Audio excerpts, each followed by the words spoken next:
Hello, welcome back to another episode in a Spiritual Ascension, my 5-year journey, to get my titles right, um, where I'm telling my entire 5-year journey from start to finish, what happened before, what happened after. If you're just coming into this video now, I recommend, even though you may get something out of this video, going back to the intro video and starting from there. So when I left off, I had landed in Newport, Rhode Island, and my plan had been to set my time. My plan had been to, I hadn't really taken a driving vacation in many, many years. So I wanted to just kind of go up the New England coast. Um, had already gone through Connecticut, continue up Rhode Island, maybe stay overnight in Cape Cod, kind of bypass Boston, but kind of go to Plymouth Rock because I knew I hadn't been there since I was very, very young. And just kind of enjoy those couple days because, as I had said before, the young lady had made arrangements with, I had told her I'd be there, later in the week, Friday, Saturday. But then all that fell apart. So now I got into a panic. And I'm realizing now in the place that I am now, on not really no longer on my journey, but because I've arrived at my destination. Um, but along the way of building trust in the divine, that the divine is going to lead the way for you and for you to give everything over to the divine. And I think that because of my independence for so long, of totally relying not only on myself, but also having other people rely on me for so many things, that I had to always work it out. I had to solve every problem. And the universe was trying to tell me to hand everything over and allow for this spiritual navigation that was now starting. Didn't understand that at that time and place, but now as I could look back and I can understand what they were starting to have me do. Anyway, I guess I forget what route I got on. I got on one of the main highways after leaving Newport, because now it's probably around, I'm going to say 2 o'clock, 2 o'clock in the afternoon. And I should have looked at what route I was on. I was trying to, I know it was a route that kind of bypasses Boston. And I'm just like so much in a panic. I'm so nervous because I don't know what I'm going to do now. And I'm rushing now to get to New Hampshire to try to figure it out. And I look over at one of the billboards as I'm driving up, and it says, I don't even know what the advertisement was for, but there was this big wording that says, everything is going to be all right. And I was like, oh, wow. I'm like, that's spirit sending me a message. Like, don't worry, everything. And that's the things you got to look for, those little signs, those little omens, the little things that happen that we kind of think it has nothing to do with us, but it has everything to do with us. And so I said to myself, this whole kind of pre-trip was to allow myself to spill the oil from the spoon, right? To really go about and to just see the coastline and enjoy some of the nature. But I was still really uptight. So I think I ended up stopping in Burlington. There was a mall there, and just kind of walking around to kind of calm myself down. I didn't know the area there. I didn't really even hadn't really studied Massachusetts, the interior of Massachusetts. So I didn't really have any place to stop there. I had kind of studied the coast of where I could stop along the coast. So I just kind of walked around the mall and just kind of got my bearings to say, okay, Marilyn, like, what are you going to do now?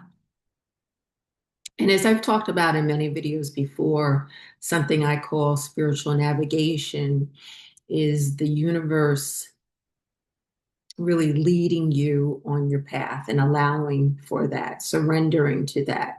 And that's what the universe was trying to get me to do, to let go of control and to allow for this surrendering to be led.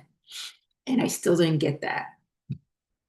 So I left there and I'm saying to myself, actually, I bought a really heavy wool sweater that was on sale. And at first, I'm like, do I really need this? Because, winter's over with now. But it was a beautiful wool sweater. And I said, I could save it for next winter. But I didn't realize how much that's what it would come into play later on. Anyway, excuse me, I hit it as like, excuse me, bear with me a sec.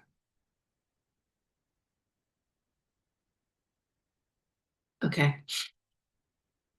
So as I get back on the highway, it's now around 5 o'clock, and I'd even think about rush hour outside of Boston. Oh my God, I got jam packed for about 2 hours sitting on the highway in traffic. And that was a nightmare because, first of all, I hadn't drove, for such a long time. And now all of a sudden, here I am, not first experience, but coming into this experience of just sitting in traffic for that long. So that was a little mind-boggling, but also spirit in a way sometimes gets you to slow down, and like I just had this anxiety that I had to go, go, go. I had to get to where I was going and figure it out. And I still didn't even know where I was going. All I knew I was headed towards back to Portsmouth, where I had gone back in December along that area. I had gone on the travel app to try to find a hotel for that night, and I found a hotel right outside of Portsmouth. And also trying to now, well, I had kind of, since I knew I was going to go along the coast, I had a little bit extra money set aside for hotels and eating out and stuff like that. So I wasn't too worried about spending money and like spending a little bit of money, I should say. So I'm always looking for the cheapest, but the most decent hotel I could find. Anyway, I got to Portsmouth, and when I got to New Hampshire, there was this excitement because it's like I made it, after all of this that I've gone through for these, at that point, 3 years, and struggling and being out on the street and, not having food and going through all the different things that I had gone through to now where I thought my destination was to get to New Hampshire. As soon as you see that sign, welcome to New Hampshire, I was like so excited, like, oh my God, I reached my destination. And if you remember, as I said before, that my father in spirit had given me all these instructions. And the main instruction was to go to the New Hampshire Maine border. So I figured Portsmouth was kind of the most popular place on the border. and it must be New Hampshire that I'm landing at. So it must be Portsmouth where I'm supposed to be. Um, got to the hotel and checked in. It was just kind of like relieved that I was there. The other thing was like I had kind of packed the car to um in a way that I thought I was only going to have need a couple days of clothing and before I got to New Hampshire and was thought I was going to be in this permanent place to stay. But now all of a sudden things had turned upside down and I'm saying to myself, I don't know exactly when I'm going to find a place for me to permanently stay. So I had to kind of rethink my arrangement of my packing, my clothes and my suitcase and my toiletries and things like that. Um, so that was, let me see, this is Tuesday night. So this is Wednesday night now that I had got to the hotel. Oh no, Wednesday night. Yeah, Wednesday night. So this is now is it May 1st? Yeah, May 1st. And as I say that April 30th, May 1st time frame has always been something very significant for me over the last couple of years. So there's always some kind of letting go, release part, and then this new part of starting something new. But I had no idea that I was going to come into this space of not knowing where I was going to be or anything. Um, so I think the next day,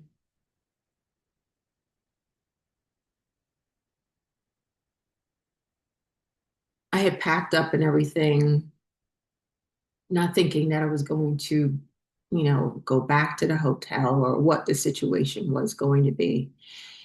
But I had packed up everything, checked out of the hotel, and I think I went to, there's a park along the coast of New Hampshire and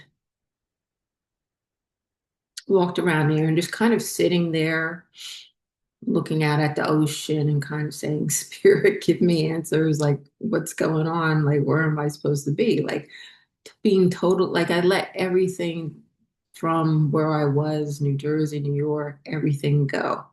There was nowhere for me to go back to. And now here I am on my own with no place to be. And I think I did that day. I might have gone, I don't really remember what I did in those couple days, but went to Portsmouth one day. Um,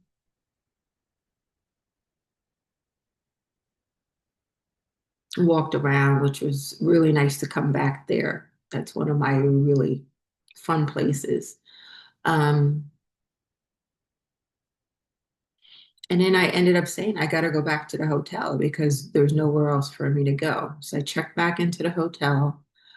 Um, so now we're coming on Thursday. And this entire time also, I'm looking on like Facebook Marketplace to try to find another room. Like that was my main focus. I got to find somewhere to live. I have to find somewhere to live.